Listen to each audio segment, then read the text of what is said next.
is a big day for the Biden family on Capitol Hill. The House will vote today to formally launch an impeachment inquiry into the president. All as lawmakers gear up for their closed-door deposition with Hunter.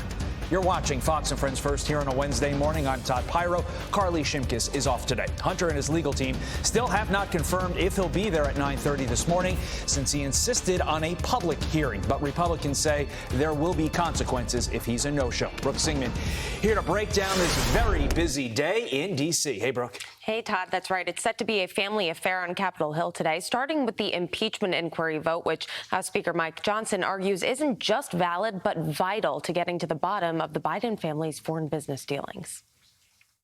The White House has stonewalled this investigation. It's gone methodically, carefully, as the Constitution requires of us. It's a very serious matter. But right now, they're not turning over documents. They're not turning over key witnesses. And we'll have to defend our subpoenas in court. So to do that, you need an impeachment inquiry vote from the full House. We'll have that tomorrow. I believe it'll pass. The Republican majority House is poised to formalize the inquiry today. Now, this means we could see articles of impeachment drafted against the president in the first half of next year. And one Republican is snapping back at Democrats who are calling the investigation a sham. But those same Democrats supported impeaching former President Trump back in 2019. We have a situation where impeachment, the standard of impeachment has been lowered to such a degree that, again, it's merely at this point a political exercise. Not that this is a political exercise, but the bar has been lowered. So when I say that the Democrats have reduced the standard of impeachment to a point where it's just absolutely absurd, you have. And now we're just playing by the same rules that you set for us. The Biden administration has been accused of stonewalling the probe into the president's alleged involvement in Hunter's overseas transactions while he was vice president. A House-authorized inquiry would force the administration to comply with subpoenas and document requests pertaining to the investigation. And speaking of Hunter, will he or won't he? I mean, we don't know. He's supposed to show up at 9:30 this morning at House Oversight and House Judiciary, a joint deposition. But his attorney last week signaled that he would not show. He wants a public hearing, and he doesn't believe that James Comer will actually release his transcript of his deposition. But Comer has released transcripts of every other witness who's been subpoenaed and appeared for transcribed interviews. So we don't know. We'll see. It's a few hours away. Look at your clock right there. 5:02. We're expecting this at 9:30. We will see. If Hunter does not show up, Brooke, they are ready to hold him in contempt of Congress. Yeah, that's actually true. Hunter's legal team already has been trying to get his federal gun charges dismissed, and Hunter has been pleading not guilty to those federal gun charges. But of course, Todd, you know, last week the tax charges were filed against him out of special counsel David Weiss's investigation as well. So I don't know. We'll see what happens. Those are totally separate from what's going on with the House impeachment inquiry, but this is all related. It's kind of just a perfect storm for Hunter Biden. So we'll see if he actually shows today, and we'll be following it and bringing it all to you. It is going to be a wild day on the channel. Keep it here on Fox for the latest. Brooke, thank you. Let's get more into this. Bring in New Jersey Congressman Jeff Van Drew, member of the House Judiciary Committee. Congressman, great to see you as always. Your former party, the Democrats, their main talking point seems to be that if Republicans had the goods, we would not need to take the step of having an inquiry. Walk us through why that is totally, absolutely, unequivocally false, and why this step is so crucial.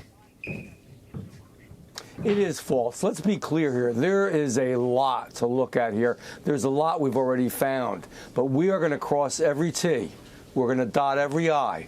We're going to make sure we do this the right way, because the standards for us are not going to be the standards that they were for them. They didn't care if they had a proper inquiry or not. They just went forward. We're going to make sure to do it the right way. And why are we doing this? I mean, let's remind everybody, just real quickly, an overview. Up to $20 million has gone to the Biden family and their associates from countries like Kazakhstan, Russia, China, Romania. I mean, how many people that are listening and watching to you right now have money flowing into their coffers and their families' coffers from those countries? There's a reason, and we can track that money down. How many people that are listening and watching right now get to be put on a board of an energy company if they know nothing about energy, receive millions of dollars in payments, and then when that energy company, which was in Ukraine, complains that they're being investigated for corruption because they were corrupt, and when they go through that process, this. They talked basically to the vice president,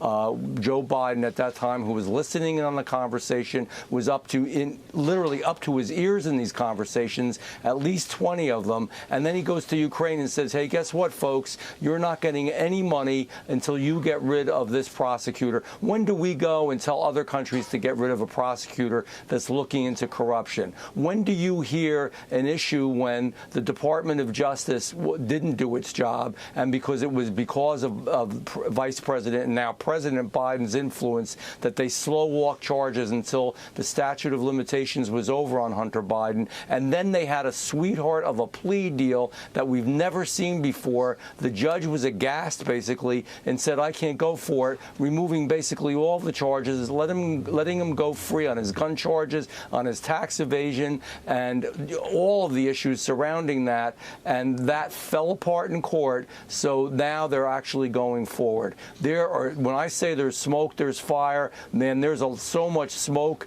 you got to clear it out to see what the truth is. And I'll leave you with this. You know, what they're doing is justice for thee, but not for me. Yeah, we'll do justice, and we'll go beyond justice on people who are regular, hard-working Americans breaking their back every day. But damn it, we're not going to do anything to my son or my family, even though we're up to our neck. We're going to get to this. We're going to clear the air. We're going to cross T's. We're going to dot I's, and we'll make sure the right thing happens. With that as the backdrop, how do you expect today's floor vote to go?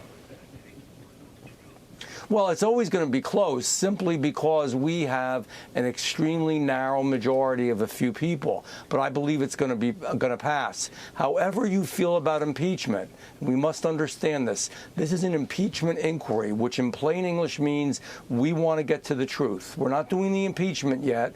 And if we do it, we're going to have our ducks in a row. But we want to get to the truth. I believe anybody, regardless of how they feel about ultimate impeachment, certainly should vote for the truth. Before we let you go, there's also Hunter's deposition, reportedly, allegedly. It's scheduled 9:30. Do you think it goes through? And if it does go through, is he just going to plead the fifth the entire time? Well, he's going to try to evade this in every way that he can. I think he probably will try to plead the fifth. I can't speak for him. If he does go, his attorney said he wouldn't go. And understand something. Again, if this was you, if it was me, if it was anybody else, you would go because you know damn well if you didn't go, you would be held in contempt of Congress, which in itself actually carries a prison sentence. Here's the bottom line.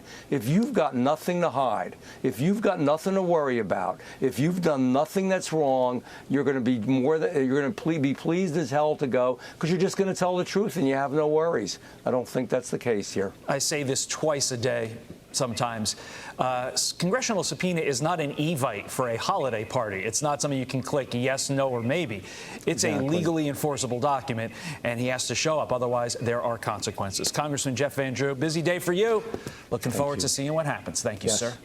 I'm Steve Ducey. I'm Brian Kilmeade. And I'm Ainsley Earhart. And click here to subscribe to the Fox News YouTube page to catch our hottest interviews and most compelling analysis.